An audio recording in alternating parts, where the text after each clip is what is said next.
Vendredi 2 novembre, bonjour à toutes et à tous, bienvenue dans cette nouvelle édition. Toute l'actualité de la région, mais d'abord un point sur la météo. Ceux qui font le pont vont pouvoir profiter d'une journée ensoleillée aujourd'hui, malgré une légère couverture nuageuse qu'on retrouvera surtout sur le littoral et dans le Dunkerquois. Mais qui dit soleil ne dit pas forcément chaleur. Cet après-midi, il fera maximum entre 10 et 11 degrés.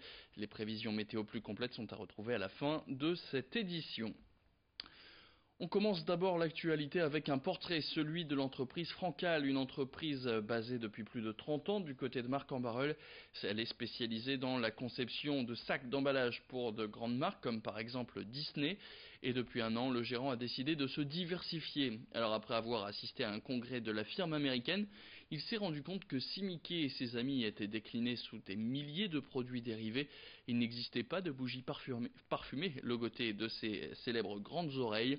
Depuis un an, les Disney Store d'Europe vendent donc ces fameuses bougies fabriquées dans le Nord et au parfum élaboré du côté de Grasse, la capitale du parfum.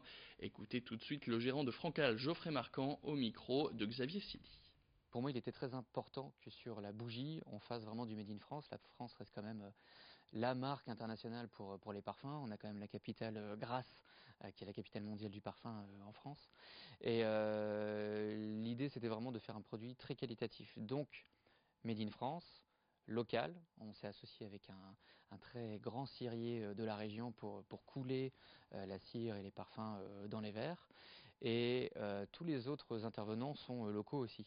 Si on prend par exemple le cas de Pinocchio ou de Peter Pan, c'est un artisan de la région qui travaille la gravure, qui travaille le bois et qui a fait ces jolies réalisations. Souvenez-vous, c'était il y a un an, en novembre dernier, lors de la venue d'Emmanuel Macron à Tourcoing, le président de la République annonçait la création d'un dispositif d'emploi franc. Chaque entreprise qui recrute un habitant d'un quartier prioritaire bénéficie d'une prime de 15 000 euros sur 3 ans en cas de signature de CDI. Dans la métropole lilloise, ce sont 26 quartiers et près de 35 000 demandeurs d'emploi qui sont potentiellement intéressés par ce dispositif. Et depuis le début, certaines entreprises ont regardé ça de très près. C'est le cas par exemple de DBD, une entreprise de nettoyage. Elle avait des difficultés pour recruter des candidats avant cette aide de l'État, à tel point qu'aujourd'hui, le responsable de l'entreprise invite même les personnes éligibles à ce dispositif de l'indiquer sur leur lettre de motivation, ce qui accélère leur recrutement. Écoutez Benoît Coulon, le directeur associé de DBD Nettoyage, au micro de Lucille-Berthe Constant. Sans ce dispositif, on n'aurait pas du tout pu embaucher facilement. On recherche actuellement 5 personnes, dont un laveur de vitres. On a beaucoup de mal à le recruter. Le dispositif ici va nous aider financièrement à lancer les salaires des premiers mois. On a à peu près 15 000 euros qui vont tomber sur 3 ans grâce à ce dispositif. Pour nous, c'est énorme. On est une PME. On ne peut pas s'asseoir sur un tel dispositif. On a vraiment besoin des aides de l'État. C'est le premier dispositif qui a été créé depuis les années Mitterrand, qui tient vraiment la route. Aujourd'hui, la seule contrainte, c'est d'habiter un quartier, d'être demandeur d'emploi et donc inscrit à Pôle emploi. Et pour l'entreprise, le seul critère, c'est de proposer soit un CDD de 6 mois, ce qui est très facile, ou un CDI. Nous, on va directement sur le CDI la plupart du temps.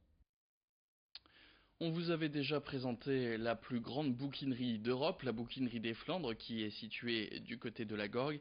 Et bien, sachez que son gérant a décidé de passer à l'étape supérieure et d'implanter une douzaine de commerces dans les centres-villes de la région. La 5e vient d'ouvrir ses portes depuis peu à Dunkerque. Ces boutiques vont servir surtout de relais à la bouquinerie. Elles comptent presque 2 millions de références en tout. Alors en plus de faire son arrivée dans ces villes, la bouquinerie a décidé de quitter le monde de la vente par internet. Une surprise puisqu'ils étaient par exemple le 3e plus gros vendeur sur Amazon de livres. Pour parler de ce choix stratégique, Corentin Escaillé a rencontré Patrick Dangre, le gérant de la bouquinerie des Flandres. Premièrement, Amazon depuis 3 ans a augmenté de façon draconienne tous les frais qui sont liés à l'exploitation de leur marketplace, ce qui fait qu'aujourd'hui on a un problème de rentabilité.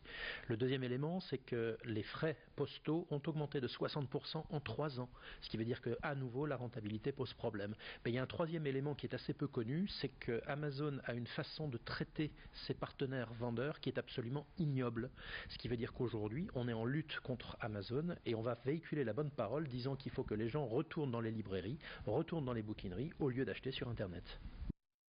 Et si certains s'implantent dans les centres-villes, d'autres disparaissent. Par contre, souvenez-vous, il y a encore quelques années, les poissonneries faisaient partie de ces boutiques qu'on retrouvait dans les centres-villes, au même titre que les boucheries ou même les boulangeries. Mais depuis quelques temps, ces boutiques se font de plus en plus rares. Par exemple, en métropole lilloise, ils ne sont plus qu'une poignée. Pour prendre le pouls de cette activité, Brieux-Gorchy s'est rendu dans la poissonnerie de l'Hers. La maman des poissons, elle a l'œil tout rond, on ne la voit jamais froncer les sourcils. Ces petits l'aiment bien, elle est bien gentille, et moi je l'aime bien avec du citron. Si les sols, les crevettes et les huîtres sont bien au rendez-vous, le commerce de Jean Bernard fait partie de ceux que l'on appelle les poissonneries traiteurs. Mon chiffre d'affaires sur le traiteur, c'est entre 70 et 80%. Donc faire que poisson, je ne suis pas sûr que ça vaille le coup. Le traiteur, c'est indispensable à la survie de la poissonnerie. Dans les cuisines, ils sont 3 à la préparation, de la paella au couscous, en passant par le risotto de saumon. Il y en a pour tous les goûts, avec et sans poisson.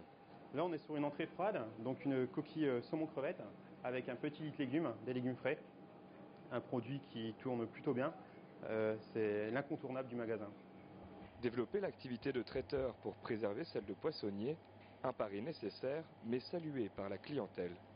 Sur l'Hers, on a la chance d'en avoir une. Par contre, sur les Célanois, ils n'en ont plus. Ailleurs, ils n'en ont plus beaucoup non plus. Ou alors, il faut aller dans les grandes surfaces, mais la qualité n'est pas pareille. Hein. Du cabillaud 4 personnes. On compte à peu près 200 grammes par personne, par sur 800 grammes. La proximité, voilà un autre atout de cette poissonnerie. C'est vrai que la plupart de nos clients, on les connaît plutôt bien. 825 grammes, madame. C'est souvent les mêmes choses qu'ils prennent.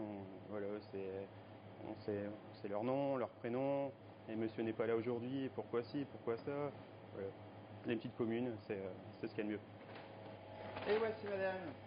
Aujourd'hui, la partie traiteur représente 80% du chiffre d'affaires.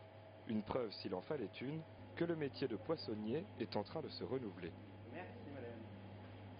Et puis on termine avec les images de cet événement historique, direction le zoo belge de Paradise, où l'orang-outan Sinta a donné naissance à un petit ou à une petite, c'est encore une surprise à cette heure-ci. Le bébé est baptisé Sungai, qui signifie rivière en indonésien. Alors pour le bien-être des parents et du petit, il n'est pas encore visible parce que trop fragile, il va falloir attendre quelques jours.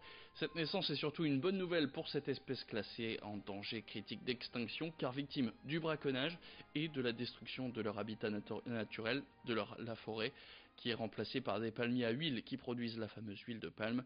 Dans la nature, il ne resterait encore que 13 800 orang-outans sauvages. Fin de cette édition, excellente journée à tous.